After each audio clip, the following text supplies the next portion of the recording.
Kalian tahu komunikasi interpribadi? Komunikasi interpribadi itu adalah komunikasi dengan diri sendiri. Nah, saya pengen tahu, kira-kira yang ada di pikiran kalian pertama kali ketika mendengar kata komunikasi dengan diri sendiri, itu apa? Aneh? Gila? Gak waras? Mungkin kalau kita ngebahas tentang bicara dengan diri sendiri, itu mungkin benar. Tapi kita harus tahu kalau misalkan komunikasi dengan diri sendiri itu nggak selamanya ngobrol dengan diri sendiri. Halo semua, nama saya Aldi Fadila Ferdiansyah. Dan di video ini saya akan membahas tentang komunikasi interpribadi.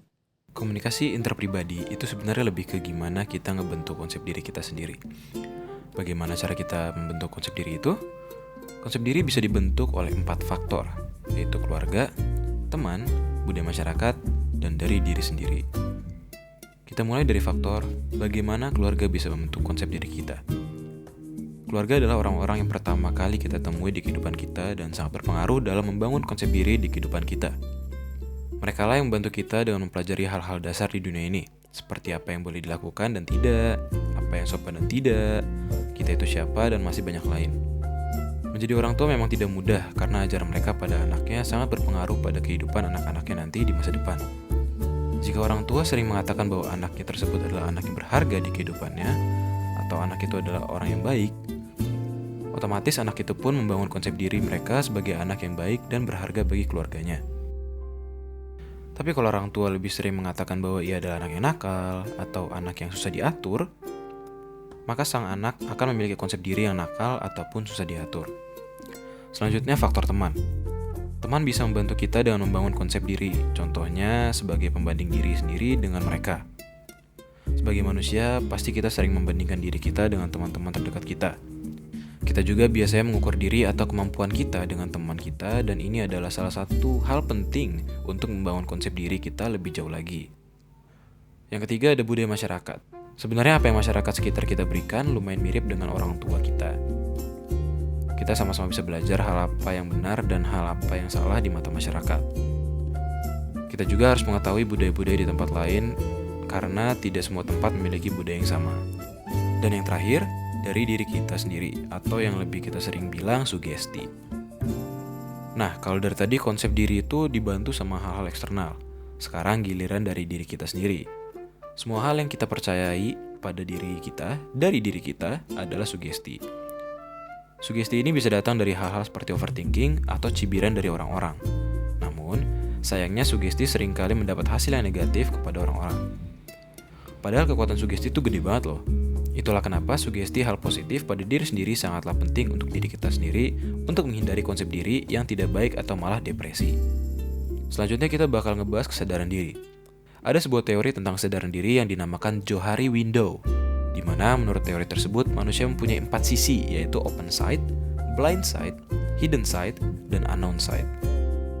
Open side adalah bagian dari diri kita yang kita ketahui dan orang lain ketahui. Blind side adalah bagian yang orang lain ketahui tapi kita sendiri tidak ketahui. Hidden side adalah bagian yang orang lain tidak ketahui namun kita ketahui. Lalu yang terakhir adalah unknown side, yaitu bagian yang kita dan orang lain tidak ketahui. Kita sebagai manusia juga pasti mau meningkatkan diri sendiri ke versi yang lebih baik lagi. Dan saya tahu peningkatan diri itu tidak mudah dan pasti banyak halangan. Lalu bagaimana kita bisa mulai untuk meningkatkan diri kita? Kita bisa menggunakan prinsip-prinsip ini. Yang pertama, buatlah komitmen yang kuat untuk memperbaiki diri sendiri. Komitmen yang kuat sangat dibutuhkan untuk memulai peningkatan diri sendiri. Karena jika kita tidak mempunyai komitmen yang kuat, semua ini hanya akan menjadi wacana. Kita juga harus ingat bahwa hal ini tidak mungkin hal yang sekali jadi, melainkan sebuah proses. Yang kedua, dapatkan pengetahuan sebagai dasar perubahan personal. Dalam melakukan peningkatan diri, kita juga harus punya pengetahuan tentang itu.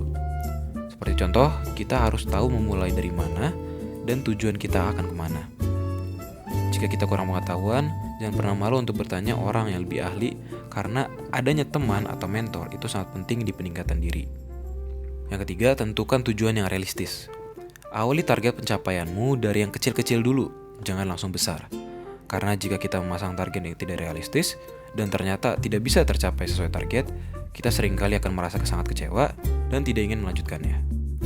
Yang Yang keempat, terima bahwa Anda berada dalam proses. Jangan pungkiri bahwa kita dalam proses. Target yang kita inginkan pasti akan berhasil kita capai suatu hari nanti. Hanya saja pasti kita butuh proses yang tidak instan. Dan yang kelima, ciptakan suatu konteks suportif untuk perubahan. Adanya teman atau keluarga terdekat yang mensupport kita adalah hal yang penting di saat kita ingin meningkatkan diri. Tidak hanya itu, tempat juga sangat berpengaruh dalam peningkatan diri. Jika kita tidak menemukan tempat yang pas, target kita akan terhambat dan akan menghalangi tercapainya tujuan kita. Maka dari itu, carilah orang-orang dan tempat yang mensupport peningkatan diri kita. Jangan pernah menyerah untuk meningkatkan diri kita, dan saya yakin kita semua bisa. Saya Aldi undur diri, terima kasih sudah mendengarkan.